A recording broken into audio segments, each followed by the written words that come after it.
નમસ્કાર. આજે આપણે આ વિડીયોમાં ધોરણ 3 ગણિત વિષય અંતર્ગત તરત પછીની સંખ્યા વિશે વાત કરવાના છીએ. તરત પછીની સંખ્યા વિશે જો જાણવું હોય તો આપેલી સંખ્યા છે એમાં આપણે 1 ઉમેરવો પડે. 1 ઉમેરવાથી આપણને તરત પછીની સંખ્યા મળી જાય છે. એની પહેલી સંખ્યા છે 125. તો 125 માં આપણે 1 ઉમેરવો છે તો 1 કઈ સંખ્યાની નીચે લખી શકાય? જેમ કે 1 છે એ એકમ અંક બતાવે છે તો આપણે એકમના અંકમાં 1 ઉમેરવાનો છે. જેમ કે 125 માં એકમનો અંક 5 છે તો અહીંયા આપણે 1 ઉમેરશું. 5 ને 1 6, 2 ના 2, 1 ના 1 જ્યાં પછી 126.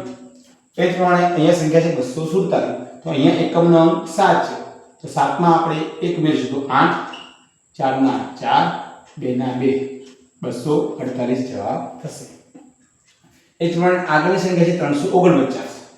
349 માં આપણે 1 ઉમેરશું તો 9 ને 10 ને 0, બિંદી પડી 1, 4 ને 1 5, 3 ના 3, 350.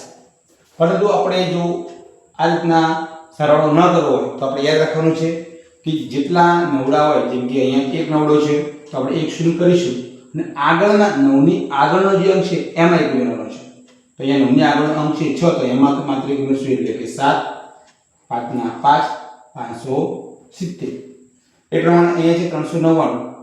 એમાં પણ આપણે જેટલા નવડા એટલે કે 9 છે અહીંયા 2 9 છે તો આપણે 2 શું કરીશું અને એની આગળની સંખ્યામાં 1 ઉમેરશું.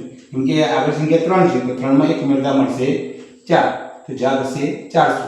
એ જ પ્રમાણે 499 અહીંયા 2 9 છે તો 2 શું કરીશું એની આગળની સંખ્યામાં 1 ઉમેરશું. અહીંયા સંખ્યા છે 4 તો એમાં 1 ઉમેરશું એટલે 5 તો જવાબ થશે 500. આ રીતે આપણે કોઈ પણ સંખ્યાની તરત પછીની સંખ્યા વિશે જાણી શકીએ.